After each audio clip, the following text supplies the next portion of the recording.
Hey, honey! Tudo bom com vocês? Estamos começando mais uma aula e hoje nós vamos continuar o nosso assunto que nós estudamos semana passada. Semana passada nós demos a introdução do assunto countable and uncountable.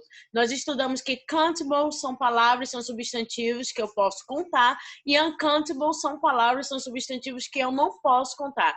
E junto com ele nós estudamos também o much e o many. Nós estudamos que o much significa muito, muita, e many significa muitos e muitas. Logo, much eu uso para uncountable, para coisas que eu não posso contar, e o many eu uso para countable, coisas que eu posso contar. E hoje a gente vai continuar esse assunto vendo outras palavrinhas que eu posso usar para substantivos contáveis, countable, e para substantivos incontáveis, que são uncountable. Então, eu vou compartilhar com vocês aqui a tela. Cadê? Aqui. Ok. Hoje nós vamos estudar essas palavrinhas aqui. Feel, a few, little and a little, ok? Então, vamos lá, babies. Feel e a few eu vou usar para countable. Então, nós sabemos que, já que eu vou usar para countable, nós sabemos que é o quê? Que são para palavras, são substantivos o quê? Contáveis, substantivos que eu posso contar. Então, olha só, babies, presta bastante atenção nessa parte aqui que eu vou dizer o que significa esses dois aqui, tá? Que a gente vai focar primeiro no feel and a few. Depois a gente foca no little and a little. Tá? Então, se você tá com o seu caderninho aí, se você tá com a caneta, anota logo. Se você tá acompanhando pelo livro, anota logo o que significa, tá? O few, baby, significa poucos ou poucas, tá? E a few, aqui, a few significa, oh my God, here. A few significa alguns ou algumas. Então, vamos lá. Few, poucos, poucas. A few, alguns, algumas, tá? Então, vamos lá para os exemplos. I have few pens here. Eu tenho poucas canetas aqui, ok? Olha só, pens, certo? É contável, né? Eu posso contar uma caneta, duas canetas, três canetas, né? One pen, two pen, three pen, four pen, five pens. Eu não tô botando no plural, né, babies? Vamos lá de novo. One pen, two pens, three pens, four pens, five pens. Agora sim. Tá bom? Como é com coisas contáveis, eu posso usar o few. Eu tenho poucas canetas aqui. O outro exemplo, I have few days to finish my work.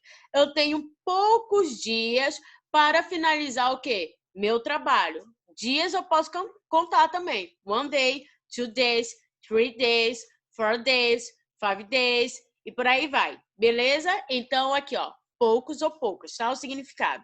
E o a few, também que eu falei para vocês, que são para coisas contáveis, eu coloquei o exemplo aqui, ó. I have a few pens. Gente, deixa eu tirar aqui, porque não era para estar esse A aqui. Foi bem na hora de escrevendo rápido, né? Pronto, agora sim. Vamos lá. I have a few pens here. Eu tenho algumas canetas aqui. Deu para entender? Eu tenho algumas canetas aqui. Lembra do I few que eu falei que significa alguns e algumas? Deu para entender? Então, I have a few pens here. Eu tenho algumas canetas aqui. Olha esse outro exemplo aqui. I have a few days to finish my work. Eu tenho alguns dias para finalizar o quê? O meu trabalho. Deu para entender, meus amores? Eu tenho alguns dias para finalizar o meu trabalho. Few, poucos, poucas. A few, alguns, algumas. E eu uso para coisas que são o quê? Contáveis. E little, a little, eu vou usar para coisas que são o quê? Incontáveis. Eu vou usar para uncountable. Little significa pouco, pouca. Vocês estão vendo que não está no plural, certo? Claro, são para coisas que eu não posso contar. Então, logo o significado vai ser o quê? Little. Pouco, pouca. E a little vai ser um pouco. Deu para entender? A little, um pouco. Little, pouco, pouca. Vamos para o exemplo. I have little money. Eu tenho pouco dinheiro. Deu para entender? A gente sabe que money é o quê? Incontável. Eu não posso contar, certo? I have little money. Ou aqui, I have a little patience. Eu tenho um pouco o quê?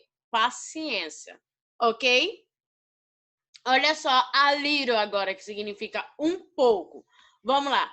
I want to eat a little more. Eu quero comer um pouco mais. Entendeu? De repente você comeu lá, viu aquela sobremesa maravilhosa, você comeu e tá muito gostoso, você quer comer ainda mais. Aí você pode dizer, I want to eat a little more. Eu quero comer um pouco mais disso aí, viu? Eu quero comer um pouco mais dessa sobremesa. Deu pra entender? O próximo aqui, ó. I need to study a little more. Eu preciso estudar um pouco mais. Eu acho que todo mundo, né, meus amores? Eu preciso estudar um pouco mais e eu acho que vocês também, né? Deu para entender, gente, quando é que eu uso feel, little and a little? Qualquer dúvida, é só me mandar mensagem, tá? Eu estou aqui à disposição de vocês. Pode me mandar tanto no Instagram ou pode me mandar por e-mail, tá? E agora nós vamos para o some and you know. Gente, prestando bastante atenção aqui, porque esses três aqui, ó, tanto que eu coloquei aqui embaixo, esses três aqui eu posso usar tanto para countable and uncountable. A teacher, então, eu posso usar para as coisas que são contáveis e incontáveis, coisas que eu posso botar no plural e coisas que eu não posso botar no plural. Exactly, exatamente isso, tá? Então, prestando atenção aqui, gente. O some, ele vai ter o significado de algum, alguns, vai anotando. Some, algum, alguns, alguma, algumas, um pouco de. Deu para entender? Some, vou repetir mais uma vez. Algum, alguns, alguma, algumas, um pouco de, tá? E o N, ele vai ter qual significado? Vamos lá, o N vai ter qual significado? Algum, alguns, alguma, algumas, nenhum e nenhuma. E ele também vai ter o significado de qualquer. Mas coloque esse qualquer aí bota-se um asterístico assim e escreve qualquer, tá? Que mais lá na frente eu vou explicar para vocês quando é que ele vai ter esse significado de qualquer. Mas ele significa o quê? Algum, alguns, alguma, algumas, nenhum e nenhuma. E nós temos o no também. O no isso vai significar o quê, gente? Nenhum, nenhuma, não há, tá bom? Nenhum, nenhuma, não há. Então, vamos para os exemplos. O some. O some, gente, a gente vai usar para frases afirmativas, tá? Então, coloca aí, eu vou usar para frases afirmativas. Frases afirmativas, eu vou usar o some, tá bom? O some eu vou usar para frases afirmativas. Aí eu coloquei aqui, ó. I would like some coffee. Eu gostaria, o quê? Um pouco de café. Deu para entender? Aqui, here we have some books. Aqui nós temos o quê? Alguns livros, tá? Vocês estão vendo o significado aí dessa palavra, como eu falei para vocês? Que tem aquele significado, né? Alguns tal. E coloquei exemplo aqui de cada um para vocês perceberem, tá? E eu tenho aqui, I have some cans. O que eu tô dizendo? Eu tenho o quê? Ó, eu botei o S bem aqui, né? Deixa eu tirar esse S aqui também.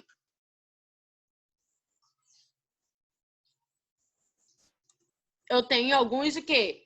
Dinheiros, tá? Dinheiro já, desculpa, gente, sorry. Eu tenho algumas moedas, tá? Sorry, babies. Não sei porque eu falei dinheiro aqui. Tá? Moedas, tá? Eu tenho algumas moedas, tá bom? Gente, tem uma exceção. Eu posso usar o some também para fazer perguntas interrogativas? Posso, mas eu só posso usar ele para fazer pergunta quando eu estiver oferecendo alguma coisa ou quando eu estiver pedindo algo, tá? Pedindo alguma coisa. Então tá. Então, some eu só vou usar na interrogativa quando for para pedir alguma coisa ou quando eu estiver oferecendo alguma coisa. Isso. E aí eu coloquei esse exemplo aqui. Would you like some coffee? Você gostaria de um pouco de café? Eu estou oferecendo, certo? Então, como eu estou oferecendo, eu uso some aqui. Então, se é uma pergunta que não tem nada a ver com isso, em oferecer algo ou pedir algo, eu não uso o some, exactly, tá? Você não vai usar o some. Como eu falei, o some é para frases o quê? Afirmativas. Ele só vai para interrogativa se for para pedir algo ou para oferecer alguma coisa. Vamos para o and. Gente, o and a gente vai usar para quê? Para frases negativas e para frases interrogativas, tá bom? Negativas e interrogativas. Então, olha o exemplo aqui. Is there any juice in the fridge? O que estou perguntando? Tem algum suco na geladeira? Olha, lembra lá do exemplo que eu falei para vocês? Significa algum, algumas, e enfim, que eu mandei vocês anotarem, tá? Is there any juice in the fridge? Tem algum suco na geladeira?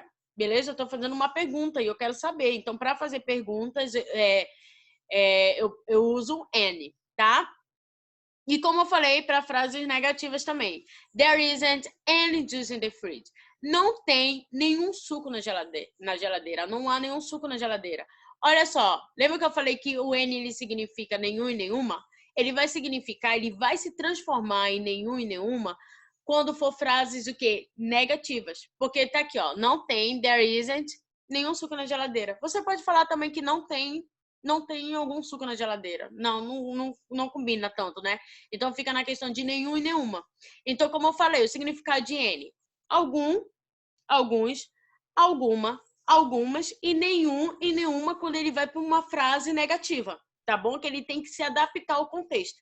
E aí eu coloquei: there isn't any juice in the fridge. Não tem nenhum suco na geladeira. Babies, agora lembra que eu falei para vocês que o N ele tem um significado de qualquer e eu mandei vocês colocarem com asterisco? Porque agora que ele vai vir no significado de qualquer, porque aqui o N também tem uma exceção. Eu falei que o some tem uma exceção na forma interrogativa e o N ele vai ter uma exceção na forma afirmativa. Calma aí, então eu posso usar o N também na forma afirmativa? Pode, desde que ele tenha um significado de qualquer. Deu para entender? Quando vem com o significado de qualquer, aí você usa numa frase afirmativa. Não vai ter esse significado de qualquer, então nem precisa usar, tá? O foco principal dele é o quê? Interrogativa e negativa. Da mesma forma que o foco principal do some é o quê? Afirmativa. Ele só entra na interrogativa se eu for pedir alguma coisa ou oferecer alguma coisa. E o N só entra na forma afirmativa se ele vier com significado de qualquer. Olha esse exemplo aqui. Take any CD you want.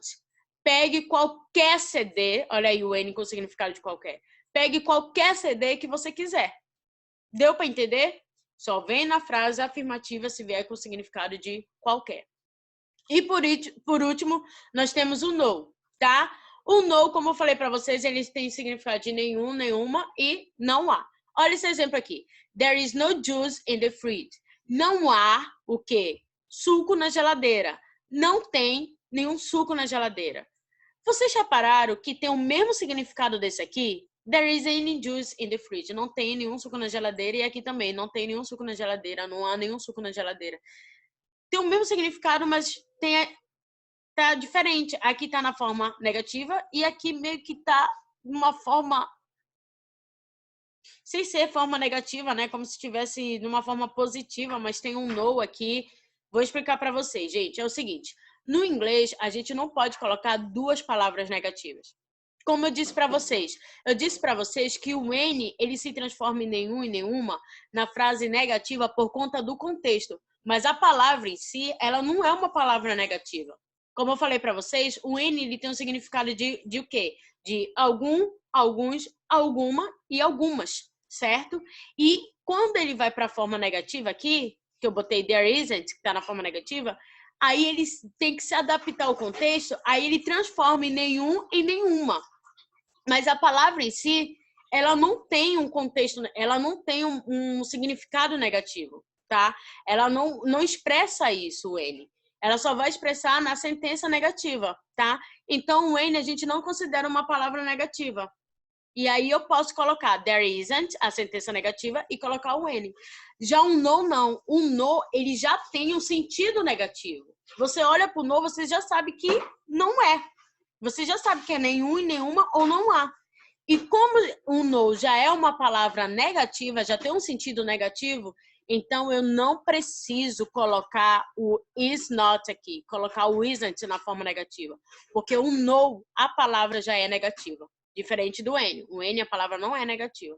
Ele só tem que se adaptar ao contexto. E o no, não. O no já é uma palavra negativa. Então, por ser uma palavra negativa, eu não posso colocar o is na forma negativa, porque no inglês eu não posso usar duas palavras negativas, tá? Eu só uso uma. Deu para entender? Então, olha só. There is no juice in the fridge. Não tem nenhum suco na geladeira. Não há nenhum suco na geladeira. Deu para entender, gente? E aqui a gente termina a nossa aula sobre a questão do countable and uncountable, com as palavrinhas que eu posso usar antes desses substantivos contáveis e incontáveis, tá bom? Qualquer dúvida é só me mandar mensagem lá no Instagram ou pelo e-mail, que eu estou à disposição de vocês, tá bom? E aqui a gente termina o nosso assunto sobre isso. E até a próxima aula depois das férias, né? Que as férias já vieram aí, mas a tia tá morrendo de saudade de vocês, morrendo mesmo. E até a próxima aula, depois das férias, que eu acredito que, se Deus quiser, já na sala de aula, onde eu vou poder ver vocês e abraçar vocês, tá bom? Fiquem com Deus, um grande beijo.